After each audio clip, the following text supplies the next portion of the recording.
ಜಲ್ದಿಯೇ ಬನ್ನಿ.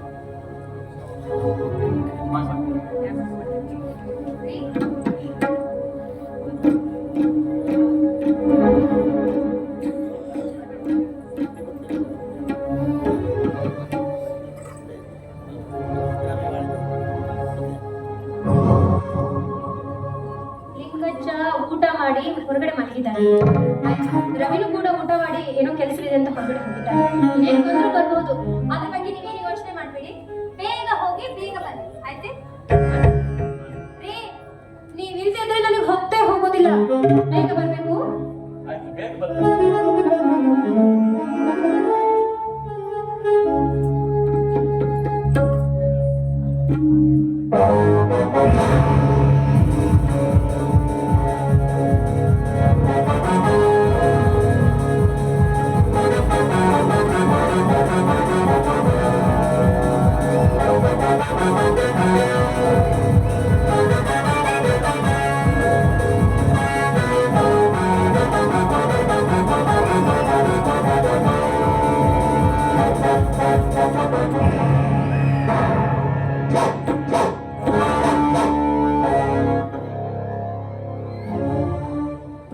ಸಾಹೇಬ್ರೆ, ದಯಾನಂದ್ ಅವ್ರೆ, ಯಾರು? ಅವ್ರು ಇದೀಗ ತಾನೇ ಬೆಳಗಾವಿಗೆ ಹೋದ್ರು. ಬರೋದು ಇನ್ನು 2 ವಾರ ಆಗತ್ತೆ. ಯಾಕೆ, ಏನಾದ್ರು ಕೆಲಸ ಇತ್ತು ಅವ್ರ ಹತ್ರ? ಕೆಲಸ ಇರ್ಲೇಬೇಕಲ್ಲ. ಎಷ್ಟೊಂದು ನಾನು ಮ್ಯಾನೇಜರ್ ಅಂತಂದ್ಮೇಲೆ ಅಂದ ಹಾಗೆ 1 ವಾರ ತಡ ಆಗುತ್ತೆ ಅಂತಂದ್ರೆ ಅಷ್ಟು ದಿವಸ ಒಬ್ಬರೇ ಹೇಗಿರ್ತೀನೋ. ಚಂದ್ರು, ನೀವೇನ್ ಮಾತಾಡ್ತಿದ್ದೀರಿ? ನನಗೆ ಯಾವ ಕೊರತೆ ಆಗಿದೆ ಹೇಳಿ ಈ ಮನೆಯಲ್ಲಿ? ಉಣ್ಣಲಿಕ್ಕೆ ಉಡಲಿಕ್ಕೆ ಸಾಕಷ್ಟು ಬಟ್ಟೆಗಳಿದ್ದಾವೆ, ಒಡವೆಗಳಿದ್ದಾವೆ. ಇನ್ನು ಬೇಜಾರಾದ್ರೆ ಹೊರಗಡೆ ಹೋಗ್ಲಿಕ್ಕೆ ಒಂದು ಕಾರ್ ಇದೆ. ಇಷ್ಟೆಲ್ಲ ಇರ್ಬೇಕಾದ್ರೆ ಈ ಮಹಲಿಗೆ ನಾನೇ ರಾಣಿಯಾವೆ. ಆಗಿರ್ಬೋದು, ಆದ್ರೆ ರಾಜನ ಜೊತೆ ರಾಣಿ ಇರ್ಬೇಕಲ್ವಾ? ರಾಣಿಯ ಜೊತೆ ರಾಜ ಇರ್ಬೇಕು. ಅಂದ್ರೆ ನಿಮ್ಮ ಮಾತಿನ ಅರ್ಥ ನನಗಾಗ್ಲಿಲ್ಲ. ಸ್ವಲ್ಪ ಕಷ್ಟ ಆಗತ್ತೆ, ಅರ್ಥ ಮಾಡ್ಕೊಳ್ಳೋದಕ್ಕೆ ಸ್ವಲ್ಪ ಕಷ್ಟ ಆಗತ್ತೆ. ಇಲ್ಲಿ ಹಂಗಾಗಿ ನಿಮ್ಮ ಮುಗ್ಧ ಮನಸ್ಸನ್ನ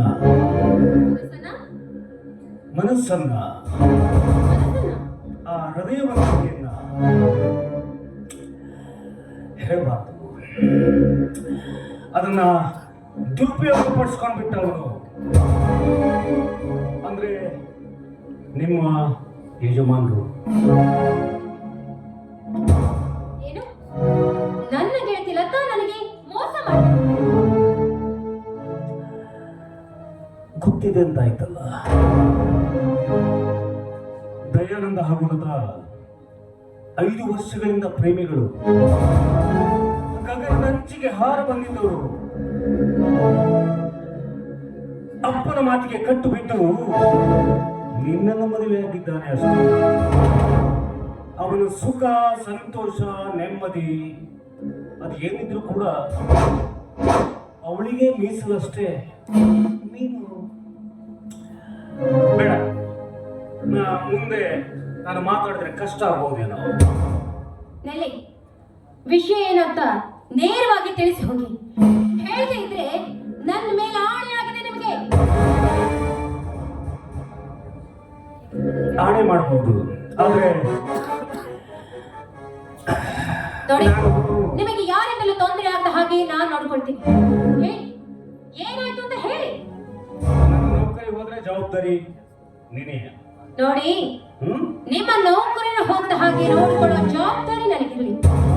ಏನಾಯ್ತು, ಹೇಗಾಯ್ತು ಅಂತ ವಿಸ್ತಾರವಾಗಿ ಹೇಳಿ. ಕೈ ಮೇಲೆ ಕೈ ಇಟ್ಟು ಪ್ರಾಮಿಸ್ ಮಾಡಿದ್ರೆ ಇನ್ನೂ ಸ್ವಲ್ಪ ವಿಚಾರವನ್ನ ಹೇಳ್ತೀನಿ ಅಷ್ಟೇ. ತಗೊಳ್ಳಿ, ಹಾಗಾದ್ರೆ ನಾನು ನಿಮಗೆ ವಚನ ಕೊಡ್ತೀನಿ. ಇದು ಬರೀ ಬಾಯಿ ಮಾತ್ರ ಅಷ್ಟೇ ತಾನೆ? ಸತ್ಯವಾಗ್ಲೂ ಹೇಳ್ತಾ ಇದ್ದೀನಿ. ನಿಮಗೆ ಯಾರಾದ್ರೂ ತೊಂದರೆ ಆಗದ ಹಾಗೆ ನಾನು ನೋಡ್ಕೊಳ್ತೀನಿ. ಹೇಳಿ. ನಿಜ, ಸ್ವಲ್ಪ ವಿಚಾರವನ್ನ ತಿಳಿಸಿದ್ದೀನಿ. ಲತಾ ಹಾಗೂ ದಯಾನಂದನ ಪ್ರೀತಿ ಅವಳಿಗೆ ಮಾತ್ರ ಮೀಸಲಷ್ಟೇ. ನೀನು ನೆಪಕ್ಕ ಮಾತ್ರ ಅಷ್ಟೇ ಹೆಂಡತಿ. ನಾನು ಬರ್ತೀನಿ, ಹೊರಳ. ಇಲ್ಲ ಚಂದ್ರು, ನೀವಿಲ್ಲಿವರೆಗೂ ಬಂದು ಈ ವಿಚಾರವನ್ನ ಹೇಳಿದ್ದು ಒಂದು ರೀತಿಯಲ್ಲಿ ನನಗೆ ಒಳ್ಳೆಯದೇ ಆಯ್ತು. ಹಾ, ಪರವಾಗಿಲ್ಲ. ಕೈ ಹಿಡಿದ ಹೆಂಡತಿಯನ್ನು ಸುಖವನ್ನು ಕೊಡದೆ ಪರಸ್ತ್ರೀಯರ ಸಂಘವನ್ನು ಬಯಸಿ ತಮ್ಮ ದಾರಿಯನ್ನು ಕಂಡುಕೊಂಡಿರಬೇಕಾದ್ರೆ ನಾನು ನನ್ನ ದಾರಿಯನ್ನು ಕಂಡುಕೊಳ್ಳೋದು ತಪ್ಪೇನಿಲ್ಲ. ಅಷ್ಟೊಂದು ಅವಸರ ಪಡೋದಕ್ಕೆ ಹೋದ್ರೆ ಹೆಚ್ಚು ಕಡಿಮೆ ಆದೀತು ಮುಂದಿನ ಜೀವನ. ಖಂಡಿತ ಇಲ್ಲ. ಯಾಕೆಂದ್ರೆ ಕೈ ಹಿಡಿದ ಹೆಂಡತಿಗೆ ಸುಖವನ್ನು ಕೊಡದೆ ಮತ್ತೊಂದು ಹೆಣ್ಣಿಗೆ ಆಸೆ ಬಿದ್ದವರು. ನಾನು ಒಂದು ಹೆಣ್ಣಲ್ವೇ? ನನ್ನಲ್ಲಿ ಆಸೆ ಆಕಾಂಕ್ಷೆಗಳಿರೋದಿಲ್ವೇ? ಅಂದಾಗ ನಾನು ಹಾಗೆ ತಪ್ಪಿದೆ ಅಂತ ತಪ್ಪಾಗತ್ತಾ? ಇಲ್ಲ, ಅವಸರ ಪಡೋದಕ್ಕೆ ಹೋಗ್ಬೇಡ ಅಂತ ಹೇಳ್ತಾ ಇದ್ದೀನಿ. ಸಮಾಜ, ಈ ಸಮಾಜ ಏನನ್ನುತ್ತೀರಿ? ಇದೊಂದು ಹಾಳು ಸಮಾಜ. ಗಂಡು ಹಾದಿ ತಪ್ಪಿದ್ರೆ ಒಳ್ಳೆಯದು ಅಂತ ಹೇಳುವ ಈ ಸಮಾಜ, ಹೆಣ್ಣು ಒಂದೇ ಒಂದು ಬಾರಿ ಕಾಲಿಡಿದ್ರೆ ಅವಳು ಸೂಳೆಗೆಟ್ಟವಳು, ನಡತೆಗೆಟ್ಟವಳು ಅಂತ ಹೇಳುತ್ತೆ ಈ ಸಮಾಜ. ಈ ಸಮಾಜ ಅವಶ್ಯಕತೆ ನನಗಿಲ್ಲ.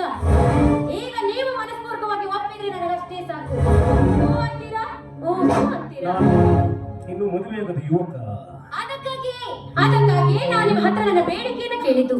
ಹೇಗೇನು ನನ್ನ ಆಸೆಯನ್ನು ನೀವು ಪೂರೈಸಿದ್ದೆ ಆದ್ರೆ ನನ್ನ ಆಸ್ತಿಲ ಅರ್ಧ ಪಾಲು ನಾನು ನಿಮಗೆ ಕೊಡ್ತೀನಿ. ಏನಂತೀರಾ? ಬಾಳೆಹಣ್ಣನ್ನ ಸುರಿದಾಗಿದೆ, ತಿನ್ನೋದಷ್ಟೇ ಬಾಕಿ. ನೀನೇ ಇಷ್ಟು ರೀತಿಯಿಂದ ಕೇಳ್ತಾ ಇರಬೇಕಾದ್ರೆ ನಿನ್ನ ಪರವಾಗಿ ಖಂಡಿತವಾಗಿಯೂ ನಾನು ಇರ್ತೀನಿ. ಹಾಗಾದ್ರೆ ಇಂದಿನಿಂದ ನಾನೇ ಪ್ರೇಯಸಿ, ನೀನೇ ನನ್ನ ಪ್ರಿಯಕರ. ಚಂದ್ರ ಚಕೋರನಂತೆ ಬಂದು ಬಿಗಿದಪ್ಪಿ ಅಪ್ಪಿ ಮುತ್ತಿಸಲ್ಲ ನನ್ನ.